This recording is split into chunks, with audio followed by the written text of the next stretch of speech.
안녕하세요, 뿌락입니다. 뿌하. 오늘은 85건을 탔고요. 잠시만요. 일단 저희 지사는 이제 2000 품목은 지난주로 해서 끝이 났고, 이제부터는 250건 기준으로 0건 1000품목입니다. 그래서 85건 탔고요. 34만 7천원에 1000품목 8만 5천원 다음에는 43만 2천원이 되겠네요. 오늘 날씨가 많이 춥습니다, 밤에. 그래서 우비를 못 벗었고요. 낮에 비가 올락말락 하는데 거의 안 왔어요, 이쪽은. 쏟아진 지역도 있는 것 같기는 한데 저희는 사실상 우비를 안 입고 탈 정도였는데 나중에 이제 추워가지고 어쩔 수 없이 우비를 입어야 되는 상황이었어요. 오늘은 조금 충격적인 소식이 하나 있죠. 이제 경찰에서 오토바이 주정차 단속을 하려고 법안을 발의할 예정입니다. 근데 우리 이제 흔히 길에서 보는 불법 주정차 단속하는 차량이나 사람, 2인 1조로 다니시는 분들, 그분들 같은 경우는 사실 구청 소속이고, 구청 소속의 경우에는 오토바이를 단속할 권한이 없어서 저희가 사실상 대충 주차를 해놔도 차에 이렇게 단속이 안 되는 차량을 이렇게 사진을 찍는다 그래야 되나, 녹화를 한다 그래야 되나, 그거 차가 지나가도 단속 대상이 아니기 때문에 저희는 사실상 크게 신경 쓸 게 없었는데, 그러면 오토바이는 누가 단속을 하냐? 듣기로는 경찰청 소속이라고 듣기는 들었는데 새로 법안을 발의하는 걸 보면 이게 조금 뭔가 애매했던 모양이에요, 그동안.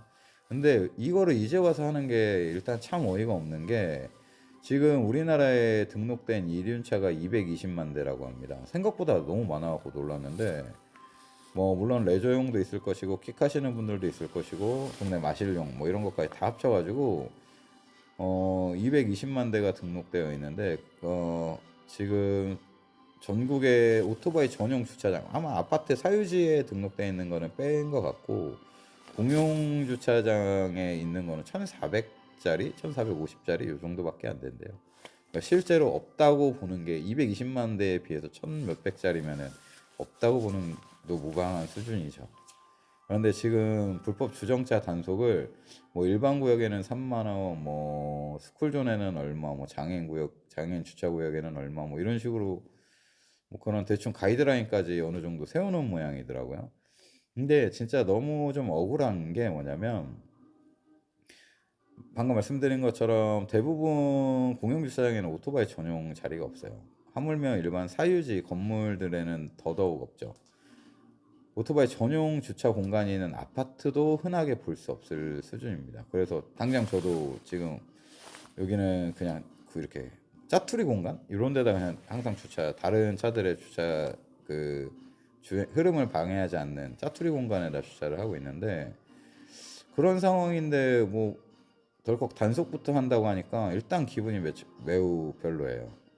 더군다나 저희가 지금 원래 초창기 때 2021년도 이때 당시에는 뭐 원천세에 대한 그런 부분도 사실상 많이 누락시키고 신고를 하는 게 거의 뭐 일반 대행의 그런 관례였었고, 플랫폼에 들어오면서 산업이 커지면서 당연히 뭐 낼 건 내는 게 맞기는 한데, 저희가 고용보험과 산재보험을 낸다고는 하지만 실제로 고용보험을 받아먹을 수 있는 환경이 안 돼 있죠.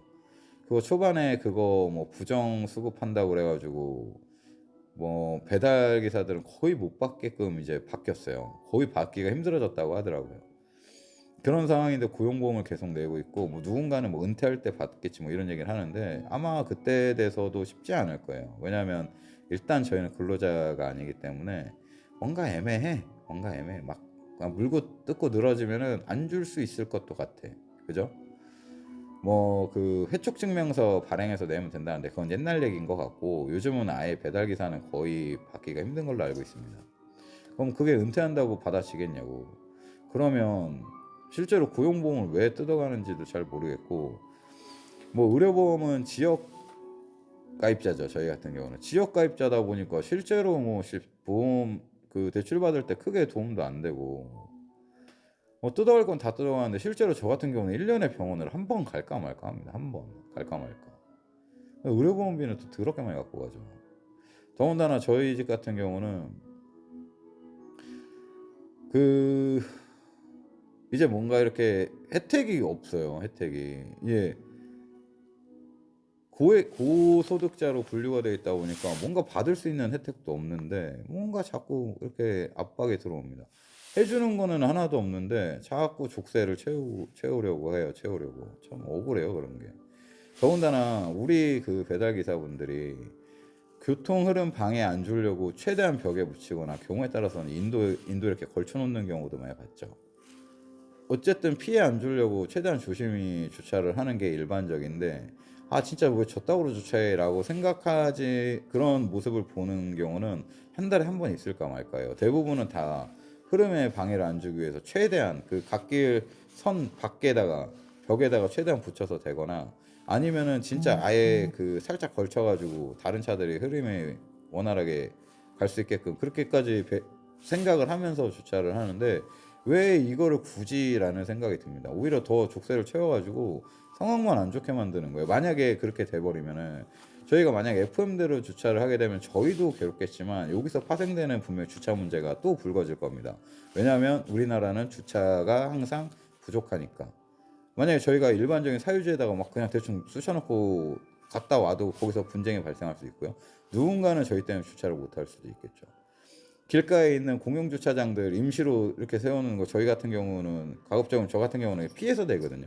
차 사이에 끼워 넣는다거나 아니면 최대한 그 다른 사람 주차할 수 있게끔 빼놓고 다니는데, 만약 이걸 단속하게 되면은 한 픽업지에 상가가 몰려 있는 데는 거기 다른 사람 그 일반 자동차들이 주차해야 될 공간을 오토바이가 점령할 수가 있어요.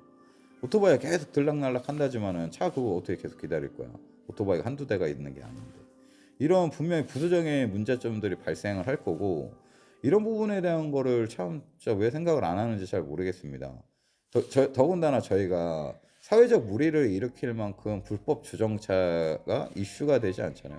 저희도 사람이고 저희도 시민이고 저희도 운전자이기 때문에 그런 부분에 대한 거를 항상 고려를 해서 주차를 하는데, 이게 왜 누구 대국박에서 이 시점에서 나오는지 진짜 이해할 수가 없습니다. 진짜로요. 오히려 불법 주정차하는 차들이 더 많죠. 실제로 영등포 청가물 시장에 가면 차선 하나를 양쪽으로 하나씩 잡고 작업을 하는데, 일반 차도로요, 일반 차선. 근데 그분들은 생계라는 이유로 단속 대상이 아니에요. 단속을 하지 않아요. 경찰차도 그냥 다 지나갑니다. 근데 문제가 뭐냐, 그 골목에서 나오는 차들이 그 작업하시는 분들 때문에 그 제대로 왔다 갔다 할 수가 없어요. 오토바이 같은 경우에 좁으니까 나가는데, 나갈 때도 시야가 다 가려지니까 조심히 나가야 되는데, 그런 거는 단속을 하지 않고 왜 엄한 오토바이를 잡는지 모르겠습니다.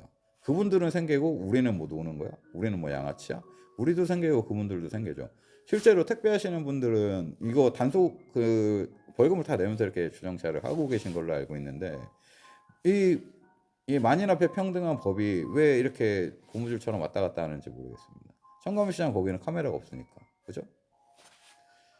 뭔가 좀 형평성에도 안 맞고, 그냥 왜 이 시점에서 이런 말도 안 되는 걸 시행하려고 하지? 정말 이해가 안 되는 그런 상황입니다. 아무쪼록 그냥 해프닝으로 끝나기를 한번 바라봅니다. 오늘 하루 너무 수고하셨고요. 저는 내일 또 밤 10시에 찾아뵙도록 하겠습니다. 고맙습니다. 빠빠.